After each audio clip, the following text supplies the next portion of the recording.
Bonjour, je suis ravie de vous retrouver pour un nouveau tutoriel. Aujourd'hui, je vais vous présenter un mini-album assez simple à réaliser qui demande tout de même un petit peu de temps.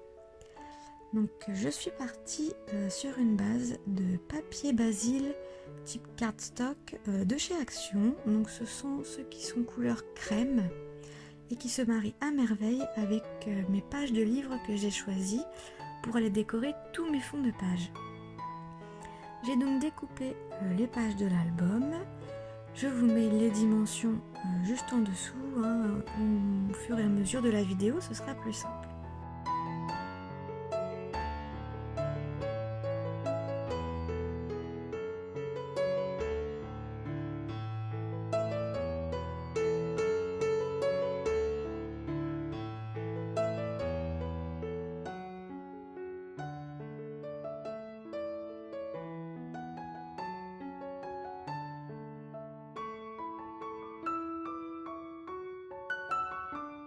Voilà, donc je plie mes pages en deux. Je mets à l'aide d'un plioir pour bien marquer le pli et bien former donc les pages. Donc voilà, il y a au total 6 doubles pages, on va dire, donc 2 qui sont quand même avec un rabat en plus, un volet en plus à déplier.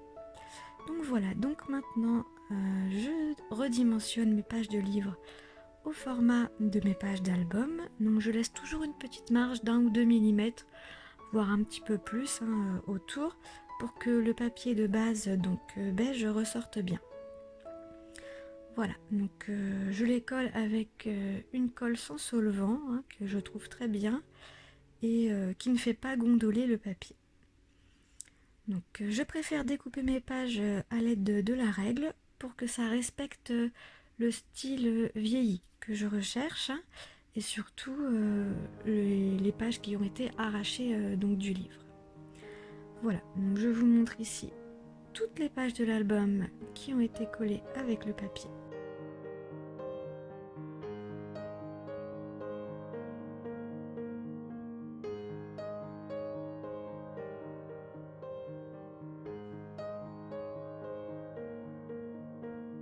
Alors, je passe maintenant à la réalisation de ma couverture. C'est tout simplement un morceau de carton blanc tout fin et en même temps très rigide.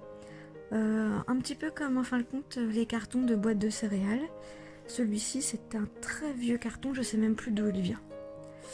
Donc j'ai décoré ma couverture exactement de la même manière que mes pages, avec des papiers déchirés des pages de mon livre. Ceci dit, ce coup-ci, j'ai choisi de les découper sous forme de bandelettes et d'utiliser les chutes, en fin de compte, de mes pages, et de les coller en les superposant un petit peu dans tous les sens. Voilà. Donc, j'ai ensuite perforé mes pages et je prends les repères sur la tranche de mon album.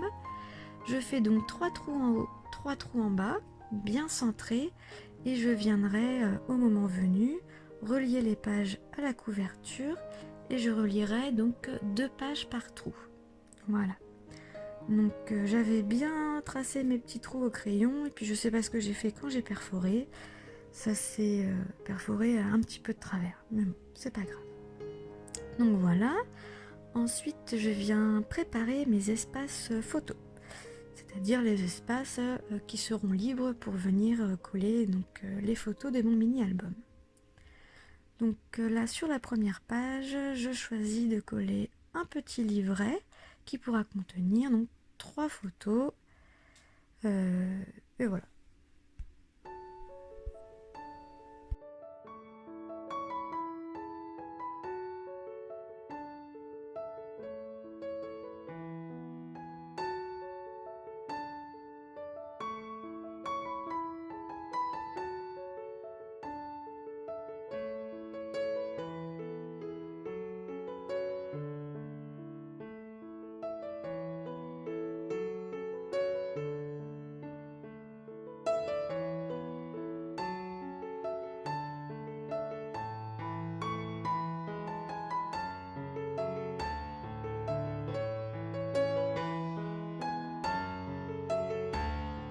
Donc je continue à placer des petits emplacements pour mes photos. Donc je fais des tailles diverses avec plusieurs possibilités donc pour mettre les photos, que ce soit différent et que ça varie un petit peu à chaque fois. J'aime beaucoup insérer mes photos dans des pochettes, donc j'en crée un petit peu voilà, à certains endroits.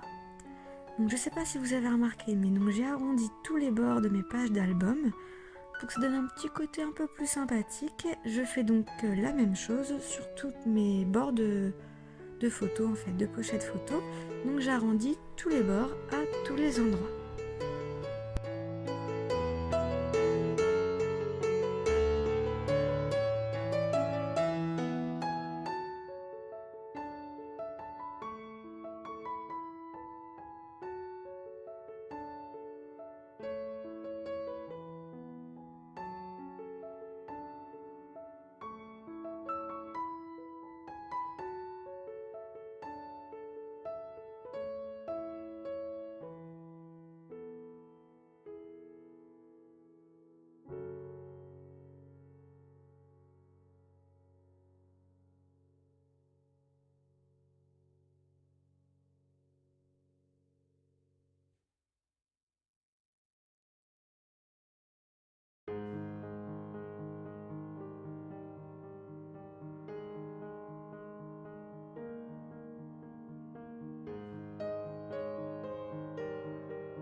Maintenant, je vais travailler mes fonds de page. J'avais envie d'un style un petit peu patouille sans pour autant humidifier mes pages justement de l'album. J'ai donc utilisé des planches de tampons transparents de chez Graffiti Girl, la planche Splash et la planche Ink qui se prêtent à merveille pour réaliser ce genre de fond de page. Donc j'utilise des couleurs de Distress Oxide différentes, assez punchy. J'ai voulu un album assez girly avec quand même pas mal de peps et bien sûr pour faire ressortir le tout un petit peu d'encre noire également. Donc voilà, je réalise tous mes fonds sur le même principe, mes tampons tâches et après des petits tampons embellissement. Simplement sur chaque page je varie la couleur en fin de compte des tâches que j'utilise pour que justement ce soit varié et en même temps très similaire, voilà, que ça donne le même esprit partout sans tout à fait être la même chose à chaque fois.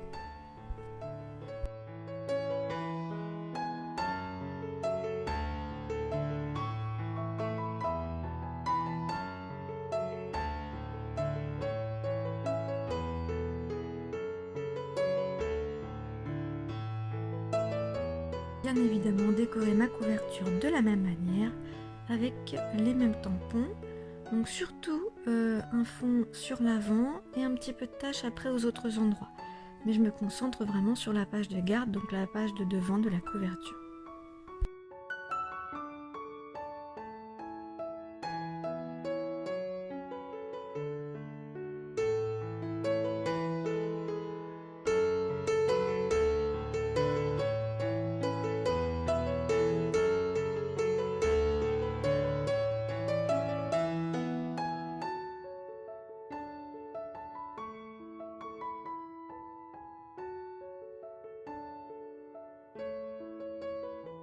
J'ai tamponné tous mes embellissements comme d'habitude à l'avance. Donc là, ce sont une majorité de tampons de chez Florilège Design, si je dis pas de bêtises, hein, parce qu'il m'en restait pas énormément. J'ai presque exclusivement plus que des Graffiti Girl, mais il m'en restait quand même quelques-uns. Donc là, je suis venue coloriser mes fleurs au feutre à alcool. Donc c'est la marque Graphite. C'est une très bonne marque de feutres qui sont vraiment de très bonne qualité.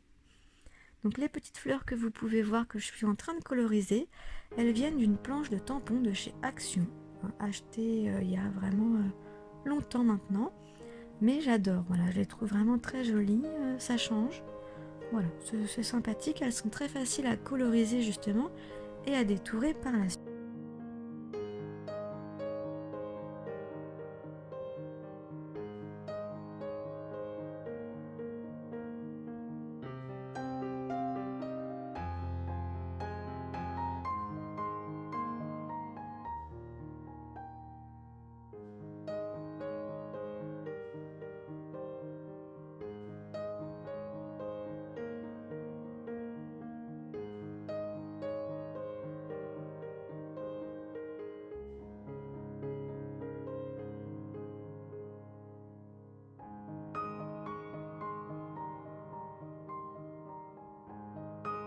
Voilà, donc je passe maintenant au collage de mes embellissements. Je commence par la couverture.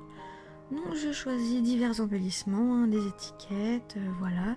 Donc de différentes tailles, différentes couleurs également, pour varier un petit peu les plaisirs.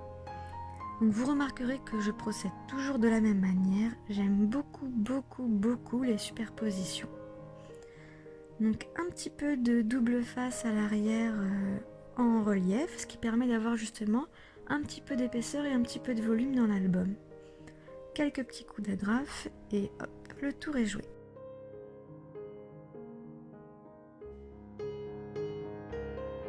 Donc je procède de la même manière pour décorer toutes mes pages, mes embellissements, je les superpose. Alors j'aime bien les préassembler avant de les coller, comme ça me permet vraiment de voir à quel endroit exactement je veux les mettre, et puis justement de mettre un petit peu de relief et de les agrafer entre eux après.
Non, à la reliure, pure et simple, donc des pages à la couverture.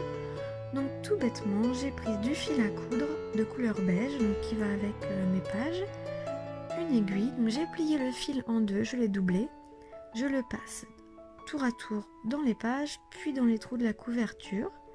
Et comme je vous disais tout au début de ce tutoriel, donc j'ai mis 2 pages par trou qui ont été faits au niveau de la couverture. Voilà.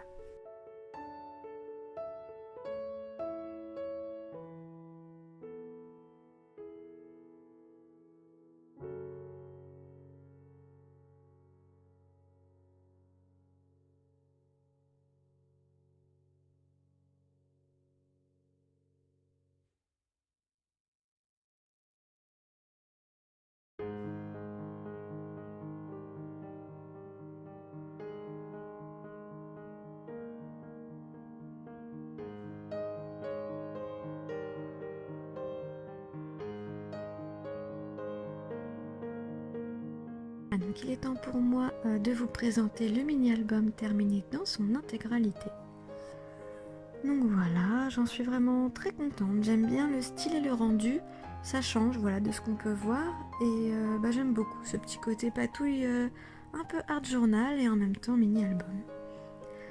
Donc ce coup-ci j'ai pas imprimé de photos parce que je n'ai plus assez d'encre pour le faire tout simplement. Donc voilà, ce sera sans photo pour ce mini, mais je compte bien y remédier dès la fin du confinement. Donc je me suis rendu compte en prenant les photos et en faisant le montage de la vidéo que j'ai pas réalisé des petits traits sur toutes mes pages. Donc j'ai des contours au feutre noir fin sur la couverture, sur la première page et puis pas sur les autres. Donc du coup, au moment de coller mes photos, je vais remédier à ça et je mettrai un petit coup de feutre sur le contour de toutes les pages. Voilà, donc j'espère que ce tutoriel vous a plu, que justement le fait que je parle, voilà, ça puisse changer, vous aider ou autre. Donc n'hésitez pas à me le dire en commentaire. Un grand merci à toutes celles et ceux qui me suivent depuis déjà très longtemps. Si vous avez aimé la vidéo, n'hésitez pas à me le dire, laissez un petit pouce bleu et si vous n'êtes pas encore abonné à ma chaîne, n'hésitez pas à le faire. Voilà, je vous laisse découvrir tout ça tranquillement et je vous dis à bientôt, au revoir.